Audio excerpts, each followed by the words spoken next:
ఈ beta cells ఏం చేస్తాయి అంటే మీ ఇన్సులిన్ ని ప్రొడ్యూస్ చేస్తాయి. ఎప్పుడైతే ఇవి అటాక్ చేస్తాయో ఇన్సులిన్ ప్రొడక్షన్ అనేది తగ్గిపోతుంది, మీ బాడీలో గ్లూకోజ్ ఎక్కువ ఉండిపోతుంది, which is leading to condition called hyper glycaemia. దీని వల్ల వచ్చే సైడ్ ఎఫెక్ట్స్ ఏంటి? It starts with your polyuria, ఎక్కువగా యూరినేషన్ పాస్ చేయడం, ఆర్ ఎల్స్ పాలిడిక్సియా అంటే ఎక్కువగా థర్స్ట్ గా ఫీల్ అవడం. సో ఇలాంటి సిచ్యువేషన్స్ లో మీ వెయిట్ లాస్ అనేది మేజర్ గా మజిల్ నుంచి జరుగుతుంది. And it also damages your blood vessels of your kidney.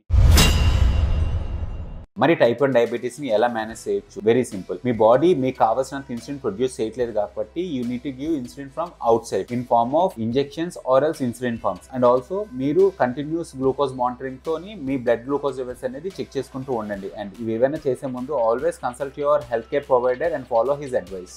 చాలా మందికి ఉన్న అపోహ ఏంటంటే టైప్ 1 డయాబెటీస్ వస్తే లైఫ్ లాంగ్ ఇన్సులిన్ యూస్ చేయాలని చెప్పి. ఎస్, 100% మీరు యూస్ చేయాలి. బట్ ఎంత యూస్ చేస్తున్నాం అనేది మీ చేతిలో ఉంటుంది. ఒక healthy life style in terms of ఒక బ్యాలెన్స్డ్ మీల్ ప్లాన్ చేసుకొని అండ్ ఒక బ్యాలెన్స్ డైట్ ఫాలో అవుతుంది, దాన్ని బట్టి మీరు వర్కౌట్ చేయగలిగితే మీ ఇన్సులిన్ సెన్సిటివిటీ అనేది ఇంప్రూవ్ అవుతుంది. ఎప్పుడైతే ఇంప్రూవ్ అయిందో మీరు బయట నుంచి తీసుకోవాల్సిన ఇన్సులిన్ అనేది తగ్గుతూ వస్తూ ఉంటుంది. సో ఎప్పుడైతే ఇది తగ్గుతూ వస్తుందో మీకు కాంప్లికేషన్స్ అనేవి ఫర్దర్ గా 100% రెడ్యూస్ అవుతాయి. Your health is completely in your hands. Stay healthy.